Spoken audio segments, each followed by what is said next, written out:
tell us your name and how old you are. Jackson and 5. And how old were you when you started doing MRIs?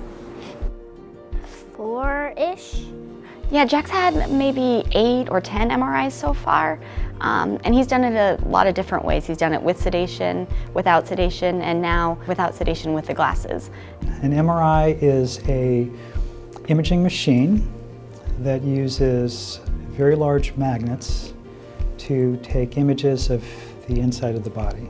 MRI images are very good at showing structures like the brain or the heart or the liver that X-rays don't do a good job imaging. The holding still part is difficult, even for adults. Since these MRI images take a very long time to acquire, any movement by the patient makes the images blurry. The video goggles have really helped. What they allow is the patient to be distracted by something.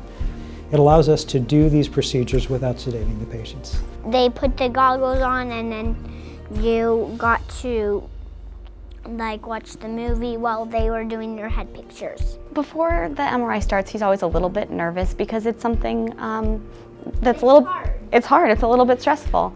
But now that he's done it and seen what the process looks like, then he kind of enjoys it. It's a little bit fun and special to get to watch a movie during the MRI. But you get to have headphones because you get to hear the movie, so you do not really hear the sound. The patient will check in at our MRI department. They'll be asked to change into a gown. That's very important. Since the MRI uses magnetism, any metal can degrade the images, but it can also be very dangerous. Because these magnets are so strong, they can actually pull metal into the machine where the patient is. So any potential metal on the clothing has to be taken off. The parents can stay with the child in the MRI room. So during the MRI, if Jack's having any problem or he needed a break, what's great is that I can look and be able to be right there with him. And if he needed to take a break in the middle, the MRI techs would stop the MRI, take care of whatever situation that he needed, and then go back to being able to continue the process. So they're able to support him through that process the whole time. The patient will lay down on a table. They'll often have what looks like a helmet put on the head if it's a brain MRI, if it's maybe a knee MRI, what looks like a brace put on the knee. What these are parts of the machine that actually collect the images. So the big tube that makes all the noise generates the magnetism, and these helmets, these braces, are essentially the antennas that collect the images. And then the patient will be moved into the machine, and the table slides into the machine. The MRI machine makes very loud noises. It's like beep, beep, beep.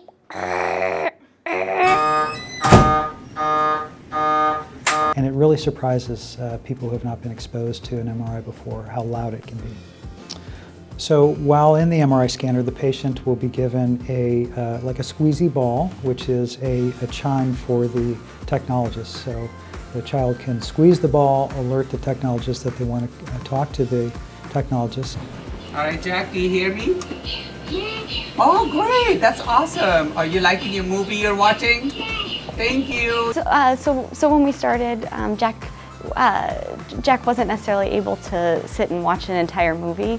However, he understood that being part of that, part of the process of being able to stay awake meant that he could watch the show, and it was far more distracting for him to be able to lay there calmly and watch a show versus not have anything to do. And while at home he wouldn't necessarily lay still for an hour, he was able to do that easily during the MRI process because he knew that that was what was expected of him, and it was much easier for him to lay still when he had that distraction. If you do not have goggles, then you get to go to sleep. While sedation seems safe, Jack needs MRIs every 12 weeks, and if we can avoid that extra medication, then it seems like a good thing to do. also for Jack, being able to eat and feel comfortable before the MRI makes the rest of his day happier. So because he uses the goggles, when the MRI is done, we change our clothes and head home. If he were to be sedated, it takes a much longer time. We have to wait for him to wake up, make sure that he's able to walk and eat.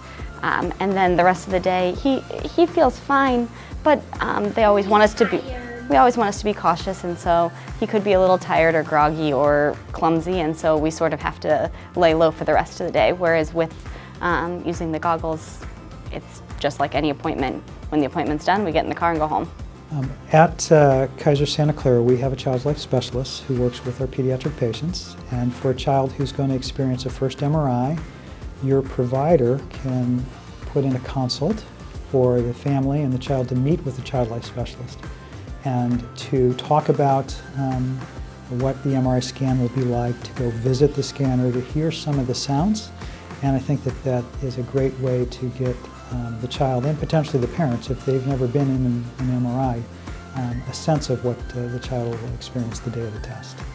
When Jack first started, a lot of what we did was talk through each of the steps, and so for him to be able to know what to expect each step of the way, let it be a less scary experience for him, because he knew what it was that was going to happen each steps along the way. And so while it's still scary to do something new, being not surprised by the process and the procedure let him feel more comfortable. I think it's ideal to do it without sedation if possible. By trying it this way, then the child has the opportunity to watch the movie and do the imaging that way. And if it doesn't work and your child is unable to stay still, then you could always reschedule and do it with the sedation. But trying it this way allows the child the opportunity to not have to go through that sedation process, which really is so much easier for everyone.